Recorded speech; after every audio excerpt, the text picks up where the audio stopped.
Jane's initial research and our continued research over the years provide teachers and their students with some insight into the combination of concrete details and commentary that yield higher scores on high-stakes tests.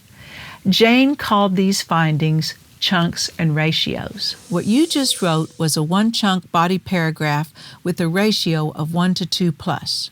When we use the term body paragraph in academic writing, we should expect to see a topic sentence and a concluding sentence. I tell my teachers in social studies and science, if you do not want your students to write a complete paragraph, don't call it a paragraph.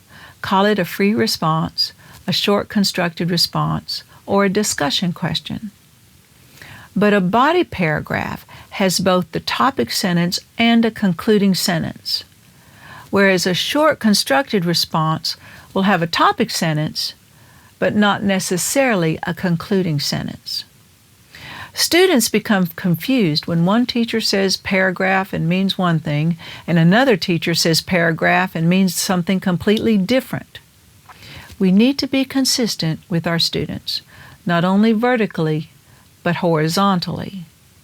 The more teachers talk and agree upon academic jargon, the better for students. When you hear me say the word chunk, however, in Jane Schaffer jargon, what I am talking about is the combination of concrete detail and commentary. The word chunk has nothing to do with the topic or concluding sentences.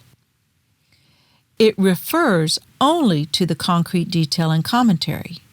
So in the student handout for terminology definitions, you'll see that there is a place for chunk. One more time. The definition of chunk is the combination of concrete detail and commentary. For literary analysis, the ratio of concrete detail to commentary is 1 to 2 plus. Now, why 1 to 2 plus? Well, remember that literary analysis emphasizes analysis.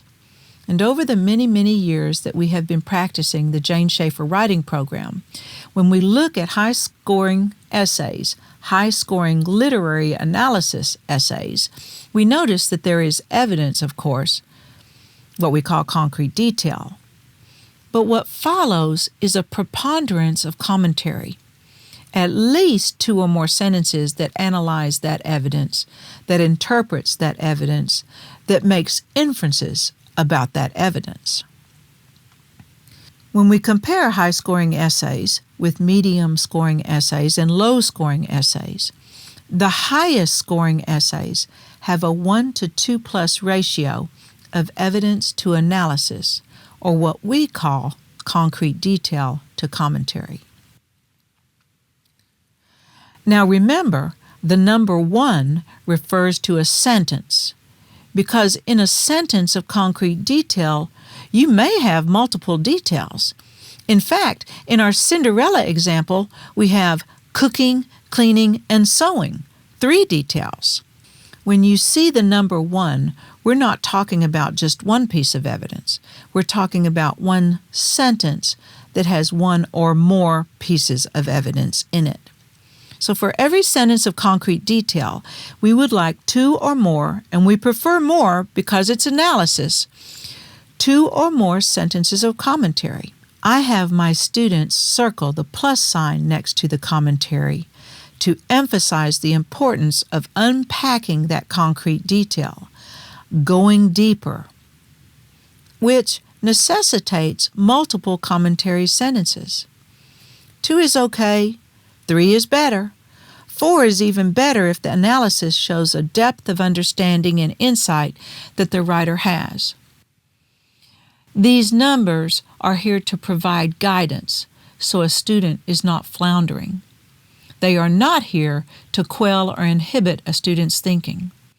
Once the student masters an understanding of concrete detail and commentary and how they work together, then you're going to see the student start progressing in his or her reading comprehension.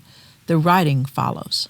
Sometimes teachers will say, well, this is only 5 sentences. You're counting sentences. And I say, no, it's not 5 sentences. It's at least 5 sentences for a body paragraph. That's the minimum. That's why we have a plus sign after commentary. When Jane first developed the program, she had 1 to 2 as a ratio. But one day a student said, "If I have another thought, may I add it?" "Oh no," Jane said, and then winked at the student. "Of course you may. These are only guidelines to help you get started." Also, with my juniors, I would talk to them about numbers this way. I would say, the ratio is 1 to 2 plus. If you write 2 simple sentences of commentary, that's most likely going to earn you a C, because I want in-depth analysis, and 2 simple sentences won't get there. So if you are a simple sentence writer, then you need to write 3 to 5 sentences of commentary or more, and I'll teach you how to combine them into compound, complex, and compound complex sentences. Sometimes a short, or what we call a telegraphic sentence, can be powerful, rhetorically speaking. But some kids are going to try to get away with the minimum. That's where you come in and change that fixed mindset. In middle school and high school, when the students are ready, we'll increase the chunks. Here you see a 2-chunk paragraph. Here's the first chunk. Cinderella does all the cooking, cleaning, and sewing by herself. She has no one to share her burdens. She is treated like a second-class citizen. Here's my second chunk. She must sleep by the fireplace. And then I give a couple of commentary sentences about her having to sleep by the fireplace, such as not only does she live in a cold house, but among cold people. She is alienated from any sense of belonging or love. So this would be 2 chunks. And if we include a topic sentence and a concluding sentence, we've got a 2-chunk paragraph. I tell my teachers, don't jump into 2 chunks. Why would you want to grade 2 bad chunks when you only have to grade 1 bad chunk? I'm serious about this. We want quality, not quantity. And we want you to enjoy your life unburdened with unnecessary grading when the students are not ready to be assessed on 2 chunks. You want to teach students how to devise, determine, identify specific, relevant, and appropriate evidence. That's a skill in and of itself. And you want them to develop and mature into generating insightful commentary. 1-chunk paragraphs are fine. Quality versus quantity. We do not want them skipping a flat rock off the lake.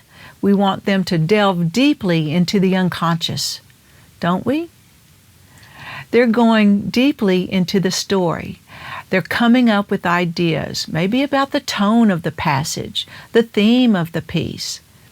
They're getting into perspective. And you're teaching them those wonderful literary devices and the rule about method and meaning. Once students have practiced 1-chunk paragraphs and you observe their success in a 1-chunk, then add another chunk. But some students might need to stay with 1 chunk while others are ready for 2. Each student will be at a different point in their learning. Don't batch them all together. Provide prompts that give options. And here's a word to the wise. Don't just haphazardly assign 2 chunks. Does the prompt lend itself to 2 chunks? Could you write 2 chunks on this topic?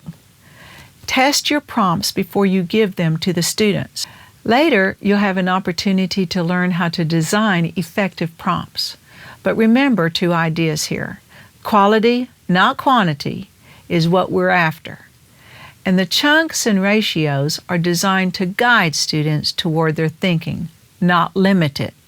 Jane used to say that the chunk is the smallest unit of meaning in a literary analysis, because in order to have literary analysis, you must have both concrete detail and commentary. Up next is the thinking behind creating each of our sentences in the body paragraph. I'll take you through the Jane Schaffer process and the skill-based graphic organizers that will develop your students' cognitive and critical thinking skills and help them to become the writers and thinkers you dreamed of having one day. keep reading and writing.